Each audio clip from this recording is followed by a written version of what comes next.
نو یا بنی اسرائیل اے دو یعقوب علیہ السلام اولاده. اسرائیل دا د یعقوب علیہ السلام لقب.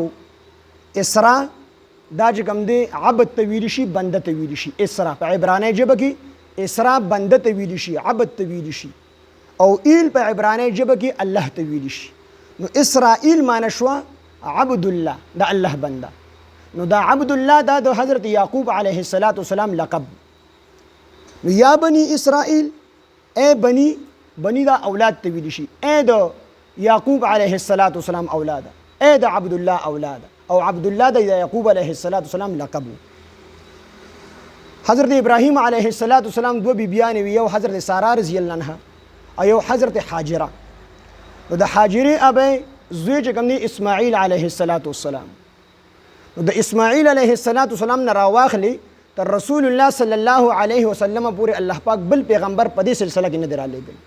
یعنی اسماعیل علیہ السلام پیغمبرو، د اسماعیل علیہ السلام په زامنو کې پیغمبر نو، په نوسو کې نو، په کړوسو کې نو، په پروسو کې راځه دې کې پیغمبر الله نه دی رالیږلی. آخر کې رسول الله صلی الله علیه وسلم الله د اسماعیل علیہ السلام په اولاد کې پیغمبر راولېږي. یعنی اسماعیل علیہ السلام پیغمبرو، بیا صرف په دغه سلسله کې یعنی د حضرت حاجرې ابی په اولاد کې په دې کې بیا بل پیغمبر نه دی راغلی، صرف رسول الله صلی الله علیه وسلم الله پاک رالیږلی. بل طرف کې حضرت ساره رضی الله عنها چې وه نو دا د ابراهیم علیہ السلام بیبي وه.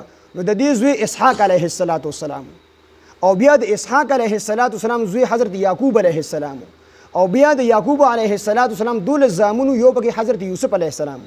نو داسې راځه تر حضرت عیسی علیہ السلام پورې الله پاک په دې سلسله کې د حضرت ساره رضی الله عنها د حضرت یعقوب علیہ السلام په اولاد کې 4,000 پیغمبران الله را لیږلي. سوره 4,000 پیغمبران الله پاک د ساره رضی الله عنها یعنی د اسحاق علیہ السلام په اولاد کې را لیږلي دي، د یعقوب علیہ السلام په اولاد کې.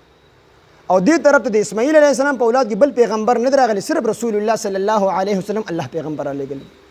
نو د یهودو د نبی علیہ السلام سره دا بغض ډېر په دې خبره باندې ومو چې دوی خو په تمه باندې ناسو چې الله پاک به دا زمونږ په چې کوم دی نسب کې را لیږي، د اسحاق علیہ السلام د یعقوب علیہ السلام په نسب کې به را لیږي، هغه الله پاک د اسماعیل علیہ السلام په سلسله کې راولېږو. نو دا د یعقوب علیہ السلام اولاد دې ته چې کوم دی بني اسرائیل ویلی شي.